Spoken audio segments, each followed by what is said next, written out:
জীবনে প্রথম শারীরিক সম্পর্কে জড়াই যখন আমার বয়স ২-০। অবাক হচ্ছেন? অবাক হবার বিষয়। বাড়িতে সৎ ভাইয়ের অমানবিক নির্যাতনের শিকার হতাম প্রতিদিন। অনেকটা জেদের বশত বাবাকে রাজি করিয়ে ঢাকাতে ভর্তি হলাম। থাকতাম ধানমন্ডির শুক্রাবাদ এলাকায়। অনেক ক্ষেত ছিলাম ওই সময়। স্মার্টনেস বুঝতাম না। মফস্বলের সাদামাটা মেয়ে ছিলাম। বান্ধবীদের সাথে ক্লাসের বিরতিতে কাছের এক শপিং মলে গেলাম। আমার বান্ধবী তানিয়াকে দেখলাম একটা ছেলের সাথে কথা বলতে। কিছুক্ষণ পর ছেলেটিকে এনে পরিচয় করিয়ে দিল, বলল ওর বন্ধু। ছেলেটি বারবার আমার দিকে তাকাচ্ছিল। আমি ইগনো করছিলাম। কয়েকদিন পরে আবিষ্কার করি ছেলেটি আমার বাসার পাশেই থাকে। শুরু হলো তার আমার পিছনে লাগা। ফেসবুকে বন্ধু হতে চাওয়া, আমার সাথে দেখা করতে চাওয়া, ভার্সিটির গেটে দাঁড়িয়ে থাকা। মেয়ে মানুষ না করতে করতেই কখন যেন প্রেমে পড়ে গেলাম। তার অবশ্য আগে একজন প্রেমিকা ছিল। সেই মেয়ে নাকি তার সাথে অনেক বড় প্রতারণা করেছে। দিনের পর দিন ভালোবাসার মিথ্যে অভিনয় করেছে। বলতে যেয়ে ছেলেটা কাঁদো কাঁদো হয়ে গেল। ছেলেটি আমায় অনেক অনুরোধ করল আমি যেন তার সাথে এরকম কখনো না করি। ছেলেটির নামটাই এখনো বলা হয়নি। ওর নাম ছিল শরণ, আর আমি মোনা। এভাবেই চলছিল আমাদের প্রেম। কিছুদিন পর লক্ষ্য করলাম ও আমার একটু বেশি কাছে আসতে চায়। আমি মফস্বলের মেয়ে, এত কিছু তখনও বুঝতাম না। ওর বাবার বাসা ছিল কুমিল্লা, কিন্তু পড়াশোনা ছিল ঢাকাতেই। শরণ আমার থেকে অনেক স্মার্ট ছিল। একদিন আমায় বলল ওর বন্ধুর জন্মদিন।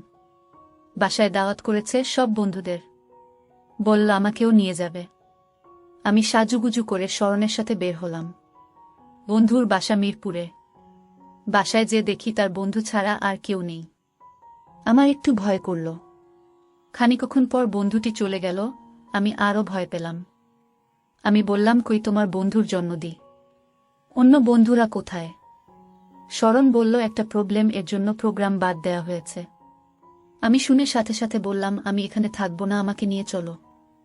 শরণ শুনলে আমাকে এক হেঁচকা টান দিয়ে বিছানায় ফেলে দিল। অনেকক্ষণ ধস্তাধস্তি হল। আমি চিৎকারে করছিলাম। একসময় শরণ আমাকে ছেড়ে দিল। বলল, তুমি এত খেতো কেন? ঢাকাতে কম বেশি সব গফরাই ফিজিক্যাল করে। আমার সব বন্ধুরাও তার গফদের সাথে করে, আর তুমি সত্যি একটা খেতো। আমি খুব কান্না করছিলাম। সেই যাত্রায় বেঁচে যায়। এরপর থেকে শরণ আমাকে ইগনোর করে, কথা বলে না। আমিও একটু এড়িয়ে চলি। একদিন ওর এক বন্ধু মারফত জানতে পারি শরণ ঠিকমতো ক্লাসে যাচ্ছে না, খাওয়া দাওয়া করছে না, সবসময় মনমরা হয়ে থাকে। শুনে কেমন যেন মায়া হলো। শরণকে ফোন দিয়ে দেখা করতে বললাম। আমি ওকে দেখে চমকে উঠলাম। কেমন উস্কোখুস্কো চেহারা হয়েছে। শরণ আমার কাছে ওই দিনের জন্য মাফ চাইল, এটাও বলল তার আগের গফ এর সাথে তার ফিজিক্যাল রিলেশন ছিল, তাই তার চাহিদাটা এখনো রয়ে গিয়েছে। আমি শরণকে বললাম, তুমি আমার সবকিছু পাবে, কিন্তু তার আগে আমাকে বিয়ে করতে হবে। শরণ কিছুটা চুপ হয়ে গেল, বলল, ভেবে দেখি একটু। কয়েকদিন পর আমার ফাইনাল পরীক্ষার ছুটিতে গ্রামে গেলাম। সপ্তাহের মতো কাটিয়ে আবার ঢাকায় ফিরছি। শরণ ফোন দিয়ে বলল আমাকে বাসস্ট্যান্ডে নিতে আসবে। বাসস্ট্যান্ড নামার পর শরণ আমায় বলল, হোস্টেলে পড়ে যেও, আজ আমরা বিয়ে করব। আমি কি বলব বুঝতে পারছিলাম না। শরণ বলল, প্লিজ না করো না, আমি সব ব্যবস্থা করে রেখেছি। যাই হোক, এক কাজী এসে বিয়ে পড়ালো ওর এক বন্ধুর বাসায়। আমরা বিয়ের পর কক্সবাজার গেলাম। সবকিছু যেন স্বপ্ন মনে হচ্ছে। এভাবেই চলছিল দিন। এরপর লক্ষ্য করলাম শরণের ফোন প্রায় বিজি থাকে, সারা রাত বিজি। আমাকে বলে তার বাবা, তার বন্ধু বিদেশ থেকে ফোন দেয়। দিনের পর দিন চলছে এরকম। আমি ওর ফোন দেখতে চাইলে বলে, মোবাইল পার্সোনাল জিনিস, এসব দেখা যাবে না। আমি কি কখনো তোমার ফোন দেখতে চাইছি? আসলে তুমি খেতুই থেকে গেলে। খুব কান্না করেছিলাম ওই দিন। এরপর অনেকের মুখে শুনতাম শরণ অন্য মেয়ে নিয়ে ঘুরে। একদিন হাতে নাতে ধরাও পেলাম। সেদিন ও আমাকে রাস্তায় সবার সামনে থাপ্পড় মেরে অপমান করে তাড়িয়ে দিয়েছিল। আমি তখন পাগলের মতো অবস্থা। আমি শরণকে বললাম, আমাকে ডিভোর্স দাও। সে এটা শুনে আমাকে এড়িয়ে চলে, ফোন ধরে না, মেসেজ এর উত্তর করে না। এর মাঝে প্রায় শুনি শরণ মেয়ে নিয়ে এখানে গেছে সেখানে গেছে। শরণ নিজেই একদিন আমাকে ফোন দিয়ে দেখা করতে চাইল। আমিও গেলাম। কিছুক্ষণ চুপ থেকে বলল, জানি আমার কিছু খারাপ অভ্যাস আছে, আমি চাই সেগুলি থেকে বের হতে, আর এর জন্যই আমার তোমাকে দরকার অনেক, তুমিই পারবে আমাকে ফেরাতে। আমি কতক্ষণ মুতির মতো চুপ করে থাকলাম। এরপর বললাম, ওকে, আমি তোমার পাশে থাক। এরপর ভালোই চলছিল। ওকে নামাজ পড়তে বলতাম, ও অনেকটাই বাধ্য হতে লাগল, আমিও স্বস্তি পেলাম। একদিন বলল, চলো কক্সবাজার ঘুরে আসি। রাজি হলাম। ওখানে যেতে যেতে রাত হলো। শরণ ক্লান্ত ছিল, ঘুমিয়ে পড়ল হোটেলে যেয়ে।